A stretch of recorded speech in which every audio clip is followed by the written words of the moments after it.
So hello guys, today we are going to solve a LeetCode question that goes by the name slant perimeter. Question number is 463 and it's an easy question. We are again starting with the LeetCode problem series. I know that since a few days haven't been posting videos. That is because I was busy in some other work. Okay, so let us get back to the question with the same energy, but you know the process, right? We first read the question from the start, we just understand it and then we'll go into the solution. That is the regular pattern that we follow. Okay, so let's start.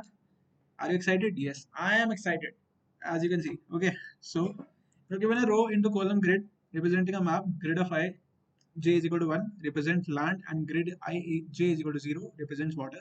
Okay, okay, you are given some basic array, given an array, 2D array basically. You're given a 2D array, and you have said that you have just two values, either 1 or 0. What does this 1 represent?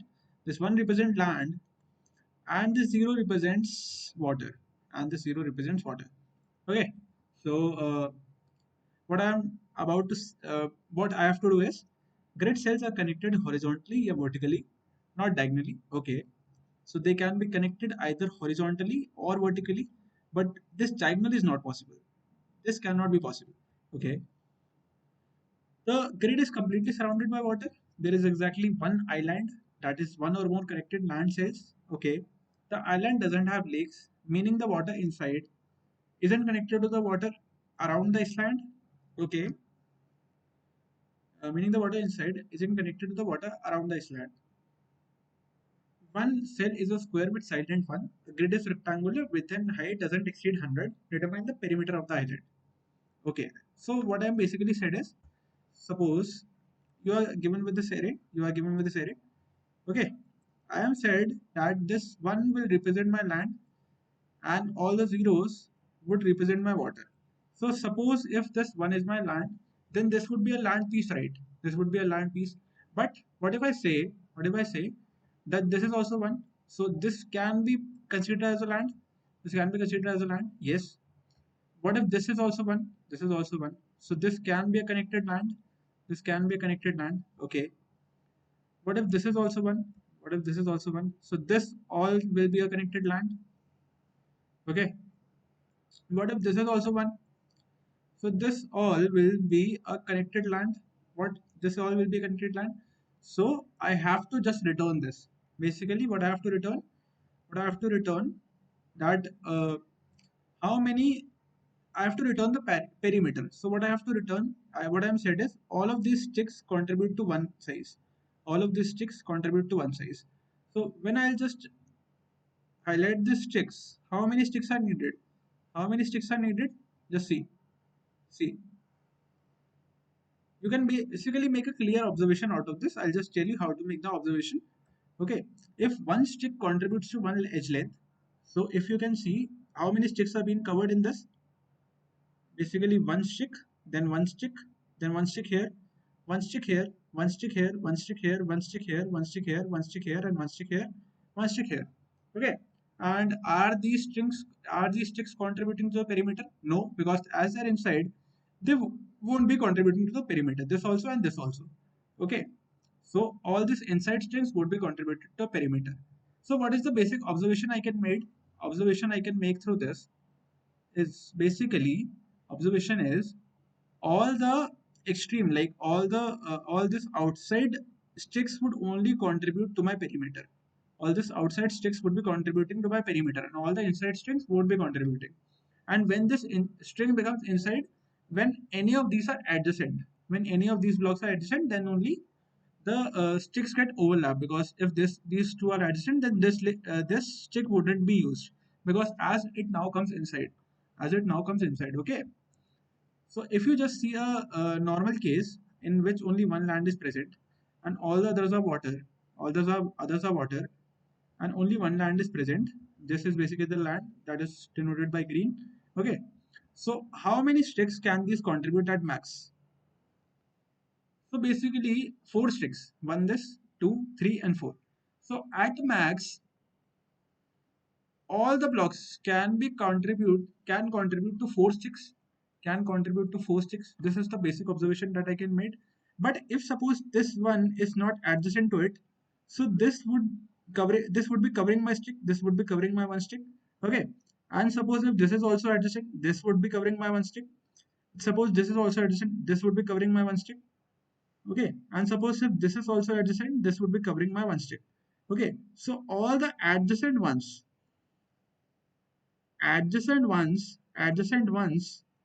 will be reducing my number of sticks, reducing my number of sticks, reducing my number of sticks, and reducing my number of sticks. Else, if there are no adjacent blocks, else if there are no adjacent blocks, there are no adjacent blocks, else if there are no adjacent blocks, then the maximum sticks that will be contributed is 4. That will be contributed as 4. So this is my basically solution. I can say this is a solution because see, we have arrived to a solution. Okay, this was a simple observation, and boom, we have solved the solution. We have gotten the solution. Okay, see this. I'll just explain you the test case. Okay, let us take the first test case. 0 1 0 0 1 1 1 0. Okay, how many rows? How many columns? 3 rows and 4 columns. So 1 2 and then 1 2 3. So what are the things? 0 1 0 0. So this is 0 1 0 0, 1 1 1 0, and then 0 1 0 0. Okay. So now I know that all the ones are the land. All the ones are the land. Okay. So only in the land phase I will have to check, like this block will only contribute to the perimeter, this block can only contribute to the perimeter, and at max what is the perimeter that they can contribute? 4. Every block can contribute max perimeter 4. Okay, but if there are any adjacent blocks to the one that is present, then the number of sticks would reduce, the number of sticks would reduce. So the number of sticks would only reduce in the case when there would be any adjacent block. See, if I have this block in my consideration, if I just take this block in my consideration, how can this block at max this block can contribute to how many sticks? 4, right? As it is land, so see, land has 4 slides, like this slide, this side, this side, this side. So at max 4. But see, as this is just adjacent to this, so one side would be covered. So what are the sides that would be contributing to my perimeter? Basically, what are the sides that would be contributing to my perimeter? This side, and this side. So what would be, it would be added to my answer. Answer would be added by 3. Answer was initially 0. It was added by 3. Then I'll start traversing. I'll come to this. So I'll see if there are any adjacent blocks. Yes, there is an adjacent block. So this edge wouldn't contribute to my answer. All the others would contribute. So my answer would again be increased by 3. So answer would is now 3. Okay, I'll come to this block. I'll see all the adjacent blocks. Is this adjacent to someone? Yes. So it wouldn't be counted. This is adjacent to one. Yes. This is adjacent. This is adjacent. So are as these are adjacent, so all the 4 won't be counted, so my count would remain 6. When I come to this, I'll see that this block is adjacent, so it wouldn't be counted, but all the others would be counted. So my count would increase by 3, my count would become 9. I'll come again to this block is not, this edge is not counted, all the others are counted, so 9 plus 3 is equal to 12. Is 12 my answer? Okay, so there is one here also.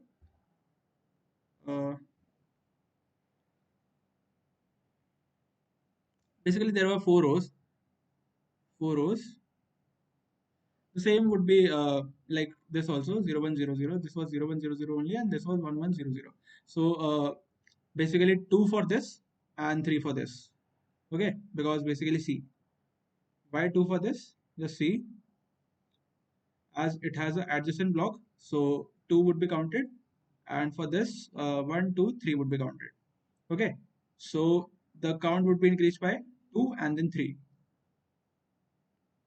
Basically 2 and then 2. So at this is also counted, and this is also counted, so this and this, and this and this.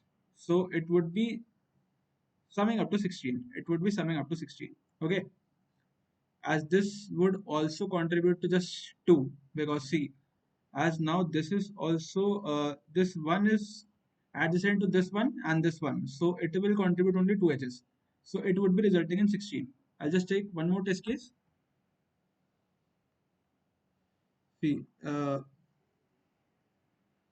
suppose you have like this 1 1 0 0 0 1 0 0 0. Okay, if you have like this, we'll just come up to the first one. I'll see how many edges can it contribute. Can this edge contribute? No. So my answer would be decremented basically. Add in the ideal case, the number of edges it can contribute is 4, but due to this adjacent side, my 4 would be decreased by 1, so it would be 3. Basically the number of adjacency, because see, if this is the one that I am looking upon, if I have an adjacent cell here, then 4 would be reduced by 1, it would be 3. If I have adjacent cell here, this 3 would be reduced by 1, it would be 2. If it has an adjacent cell 1 here also, 2 would be reduced by 1, that is 1. Adjacent cell here also, so 1 would be reduced by 1 0. So at every stage, if it has all the fours, because basically it will be reduced by the number of adjacent blocks it has. Okay, so it has only one adjacent block, it would be reduced by 1, so it would be contributing 3.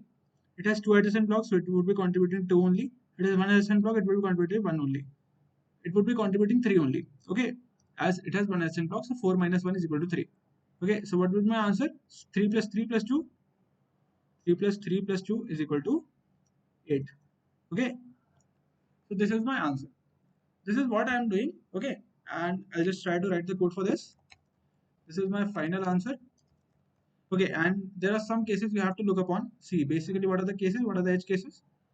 When you will try to see the adjacent blocks, you will check for this condition also.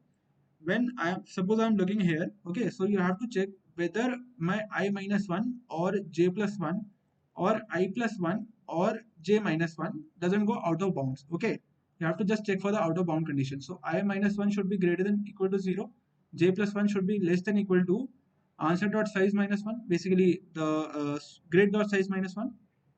Okay, so this you have to check for the out of bound condition also. I'll just write the condition and tell you. Okay, I'll just traverse I'll just traverse the grid.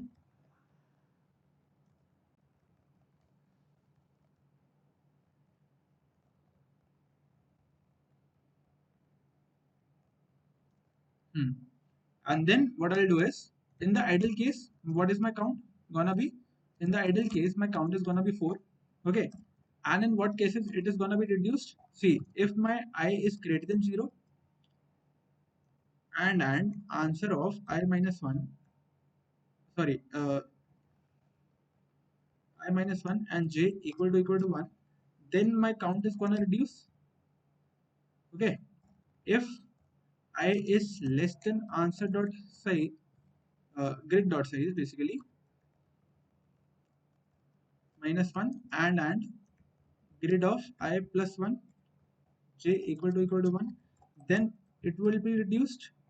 If my j is greater than 0 and grid of I comma j minus 1 is equal to 1, then my count will reduce. And if my j is less than grid dot I dot size minus 1 and grid of I plus 1, sorry, I and j plus 1 equal to 1, then also my count would reduce. And after that, all the deductions, my count would be answer would be increased by my count, and at last I'll return my answer. Let us first see whether it is working or not, and then I'll try to explain you the code. Okay. Okay, what is the problem? It's returning as 41. Okay, let us see what is the problem.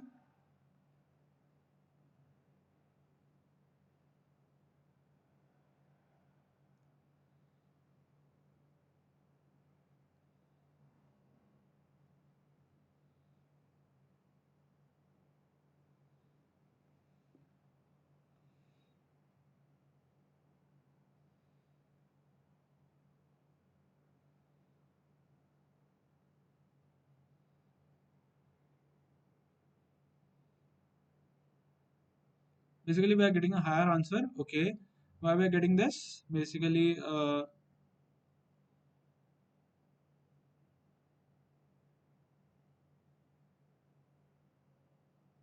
j should be greater than 0. Okay, j minus 1 equal to 1, and then j plus 1 equal to 1, I plus 1 equal to 1, and then count would be increased. Okay,